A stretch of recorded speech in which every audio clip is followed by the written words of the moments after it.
Ja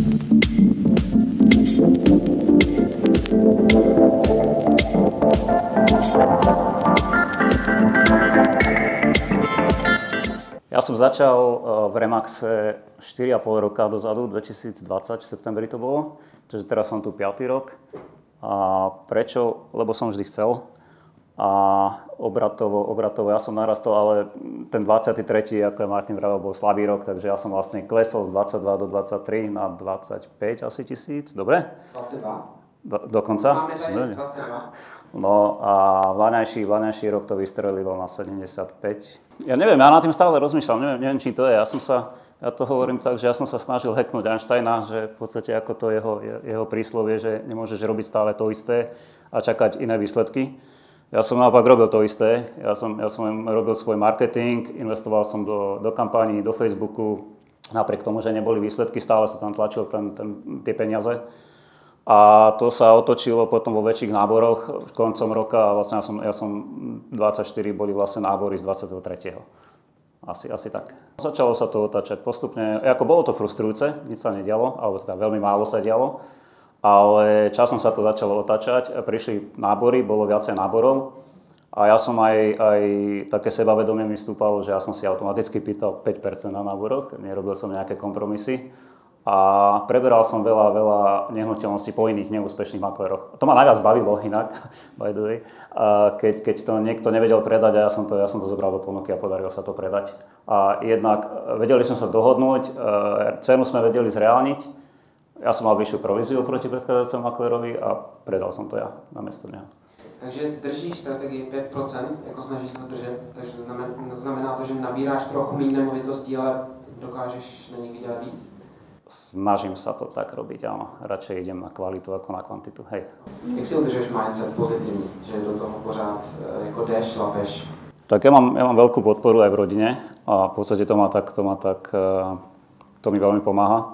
No a potom športom asi, ja behávam aktívne a to ma tak drží, že som tak nastavený vyhrávať.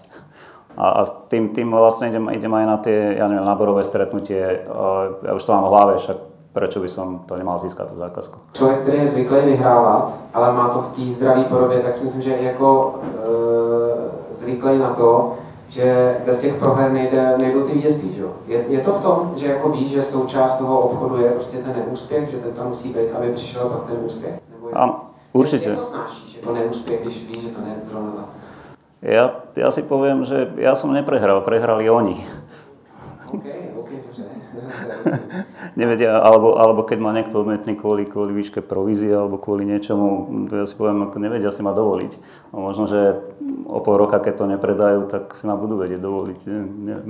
Ja si beriem to pozitívne. Prostě necháš to po sobě trochu stíst, jdeš dál. Prostě je to i v tomhle takové jako trochu. Áno. Nemám nastavený mindset, že musím získať tú zákazku, lebo ja neviem, nenakrmím deti, nemôžem ísť poslať do školy, nie som tak nastavený. Proste som nastavený, že proste buď to vyhrám, alebo idem ďalej. Předpokládám správně, že s těma lidma ale jako se snažíš jakoby rozcházet v dobrým, že jako jak s nima udržíš třeba ten kontakt, protože ty si vědomý si svý ceny, to znamená, že můžeš mít relativně dost těch odmítnutí, nebo jako toho, že se ti nepodaří získat ten kšeft. Jak si je třeba udržíš v nějakém hledáčku, nebo to cíleně neděláš? Robím určite databáza. Ako od začiatku budujem databázu a tých ľudí všetkých tam dávam. Kto mi príde na obliadku, ide do mojej databázy. Kto mi napíše nejaký informačný mail, ide do mojej databázy a potom vlastne každý mesiac im posielam nejaký informačný e-mail, kde sa vlastne pripomínam tak automaticky. A stáva sa mi, že ja neviem, ja som tiež začínal studenými hovormi, ale dlho mi to nevydržalo. A jeden z prvých stretnutí na studený hovor, tam som aj získal tú zákazku, ale nepredali sme. A teraz po 4,5 rokoch sa mi pán ozval, že chce predať svoj dom. Tak sme predávali jeho dom po 4,5 rokoch. Musíte mať radi to, čo robíte určite, ináč to neviete robiť. A k tej vytrvalosti, aby som ešte pridal disciplínu, že keď niečo niekomu slúbite, musíte to dodržať.